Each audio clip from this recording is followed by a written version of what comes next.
আগে ভালো ধান হতো বুঝলেন না, আর এখন কম হয়েছে। ওই পানির সমস্যার লেগে আবাদ পানি এখন কম হয়েছে। আগে ভালো হতো, ডিপ ডাব ছিল কম, পানি উঠতো বেশি। আর এখন প্রতিটা বাড়িতে বাড়িতে মোটর টটর হয়েছে, তার জন্য নিচের পানির টান আছে, তার জন্য পানি কম উঠছে।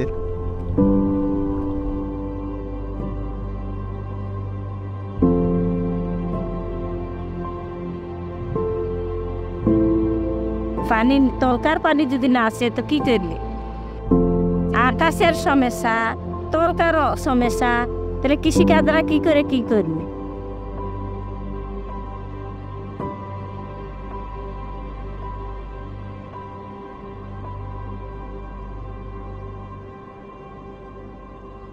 একটা ডিপে 250-300 বিঘা জমি আবাদ হতো, কিন্তু এখন আর অত হচ্ছে না। এখন 100-150 জমি আবাদ করতে পারছে একটা ডিপে।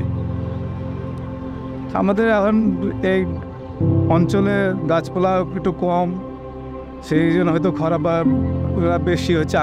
আগের যাতে খরা এখন বেশি সমস্যা হয়, তো এখন ওইভাবে তাও চলতে হচ্ছে, ওইভাবে খুবই কষ্ট। তো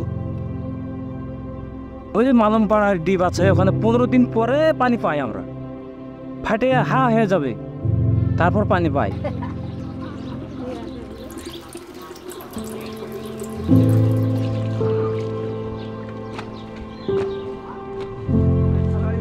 আমাদের এখানে মাঠের সমস্যা, সব ফসল হয়ে যাচ্ছে, তো গরু চড়ানো অসুবিধা হচ্ছে। এখন গরু টরু না, এখন পুষতে পারবে না মনে হয়। এখনকার যুগে পুষছে, কিন্তু আর 5 বছর পর মনে হয় পুষবে না। দিয়ে আমরা মাঠে ঘাটে গরু চড়াই, পানির খুব সমস্যা। বর্ষণ না হলে তো পুকুর শুকায় যাবে।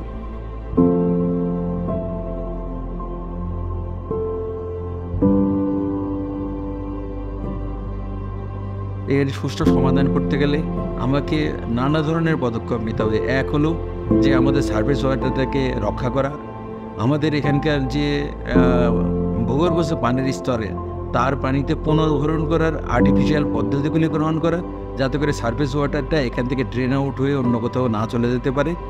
আরেকটি বিষয় হলো এমনভাবে আমি ফসলের যে প্যাটার্ন আমরা চেঞ্জ করব, ফসলের ধরন আমরা চেঞ্জ করব এবং সেচের ধরন আমরা চেঞ্জ করব, যার মাধ্যমে স্বল্প পানি ব্যয় করে আমরা অধিক ফসল উৎপাদন করতে পারি। সেই জাতীয় আমাদের প্রজাতির ধান কিংবা অন্যান্য ফসলাদি আমরা এখানে চাষ করতে হবে।